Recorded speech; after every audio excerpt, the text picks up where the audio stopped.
setting the tone for this afternoon's program. And for his message, please welcome the ever hardworking mayor of this municipality. Ladies and gentlemen, Honorable Ray P. Grabato.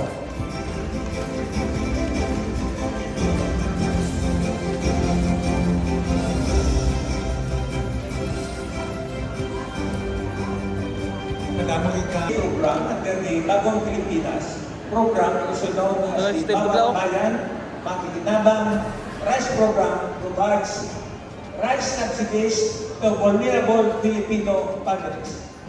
Under this program, eligible household receive 10 kilos of rice every other month, serving as a social safety net to mitigate food insecurity and rising commodity prices. Each qualified family receives 10 kilos of rice with distribution round, typically scheduled every 2 months. Priority is given to the indigent households, senior citizens, persons with disabilities, solo parents, and minimum wage of below minimum income earners. The program ensures basic food access and alleviates hunger, particularly during supply disruptions and global inflation. It also household budgets amid rising costs. It empowers municipalities to act which enable local farmers to manage. Here in our municipality, Bina, the 22 barangays have identified 4,157 indigent families duly certified. Distribute siling local government support fund, no? Kaya direkta din sa atin. So, pwede mo pa.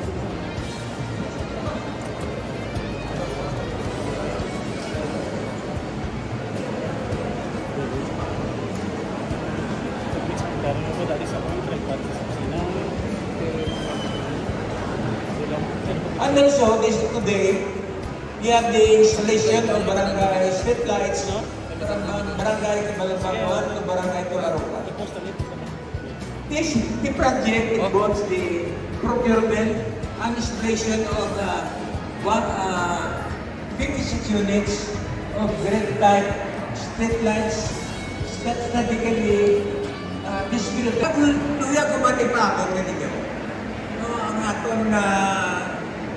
Ang atong integrated basurahan ta. At tapos na. So may mga investor na kita nga luyag nila mabukang kara. So gibisitahan na to, nakita ko nga luyag at mga investor na unahon nila na bukang ang municipal ang health waste nila KYC health waste di sa probinsya sa Milo. Amo na unahon ka. Kasunod na sunod na atong integrated waste. Kaya sa subong sini, tuyo nila nga mo na from waste to energy.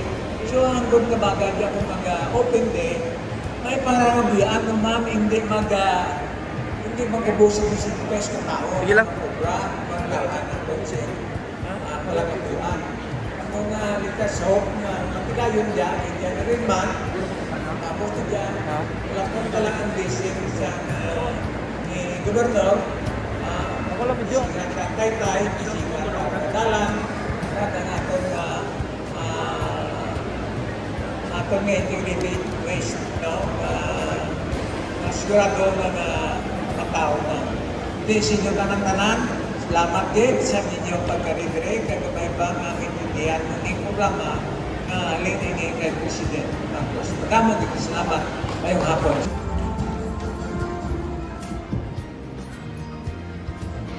Sa halangdon ang may sa munisipalidad sa Mina, Mayor Ray Grabato. Kag of course, sa ginahambal na for behind every man's success is a woman. Ang executive assistant kag ang better half sa atong pinalagang na mayor, ang inyong former mayor Lydia Grabato, ma'am. Sa atong mga membro sa Sangguniang Bayan na ari diri sa Bong, sa atong mga punong barangays na nagaupot sa sining Mariwatan, sa atong DILG cluster head na nagdaserve bilang inyong caretaker sa sining munisipalidad, si cluster head Jing Estadio. Of course, ang ako man mga kaupot halin sa DILG Iloilo personnel kag ang mga pumuluyo sa munisipalidad sa Mina. Maayong hapon sa inyo tanan. Ang DILG Iloilo, kami sa DILG Iloilo nagapakig-upod gid sa pag-celebrar kag pag-congratulate sa municipality of Mina sa siniyang kahiwatan na kung sa diin aton pag-inaugurahan ang inyong 2024 SGLGIF installation of 56 units with time street light dito sa inyong municipality. Kag of course, nakapag-ipupod man kami, nagapag-imbulahan na maging successful ang inyong paghiwat sa sining rice subsidy distribution program dito sa inyong munisipyo. Ang ini nga mga iniwaton o ini nga mga proyekto nagapakita lamang na ang liderato sa siningang munisipalidad kinahatagan gid no sang pagtamod ang ato nga public safety, ang kaayuhan sa ato nga komunidad, ang inyong local economic activity kag ang sustainable rural development. Sa pag-inaugurar naton sa inyong street light, hindi lamang nagahimo kag nagapasiguro na ang inyong komunidad safe, peaceful sa adlaw man o sa gabi, kag ang ini nga proyekto nagahatag sa isa ka environment e sa diin tanan kita makakuyog sa sining nga munisipalidad na wala sa kahadlok kag ang mga tawo diri sa inyong munisipalidad kampante nga kamo ara sa isa ka peaceful and orderly community. On the other hand, ang ini nga rice distribution na ginapatigayon natin subong is very timely kag kay ini nagahatag sa aton sa suporta no sa mga pumuluyo sa pamilya sa sining nga munisipalidad, nagahatag sa suporta para mapasiguro nga ang tanan-tanan diri sa natawo sa munisipyo sa Mina may pagkaon sa ila nga lamesa. Especially now, nakita nagabatyag sa kapigaduhon, kahiwat sa pagpagabuhi, dala sa pagtaas ang presyo sa gasolina. So, ang ini nga mga rice subsidy na igahatag sa inyo subong, no, isa ini pagpakita sa pagtamod at pag-care sa inyo, sa liderato at sa mga opisyalis sa sining na munisipalidad. Sa libaton ko, ginapasiguro na diri sa munisipalidad sa Mina ang tanan niya katawhan may pagkaon sa ilang lamisa. So, more importantly, no, kung lantawon nato, ang ini nga mga likuton, nagapakita lamang sa commitment sa local government unit sa Mina for a responsive, innovative, and people-centered leadership. Kang ang ini nga project, ang installation no, sa inyong street light, ini nabato ninyo, ang funding sila nabato ninyo, kaya ang municipality of Mina nakapasar sa SGLG o kung na ginatawag natin na Seal of Good Local Governance. Kag aton nga ichingtihon na kung ang isa ka munisipalidad makapasar sa ginatawag natin na SGLG, ini lamang nagapakita o nagahatag sa pruweba na ang ini nga munisipalidad, no, ang LGU Salmina may arak effective leadership, accountability, and sustainable program works together to build a stronger, safer, more resilient communities para sa aton subong kag sa aton nga mga kabataan sa mga palaabuton niya mga tinuig.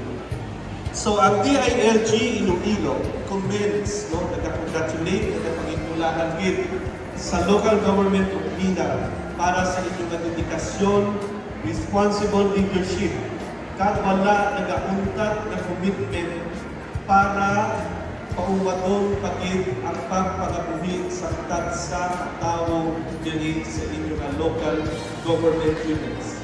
Kanang amon na pangabay nagtani inyong pakigayonon kag inyong you will continue this kind of project na mga silbi bilang kasanag pagkato sa progreso na maghahatag sa paglaog para sa inyong komunidad. Once again, congratulations, kakadapat sa atin.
Maraming salamat, Pangulong Marcos, sa tulong ng bigas sa aming magsasaka sa bayan.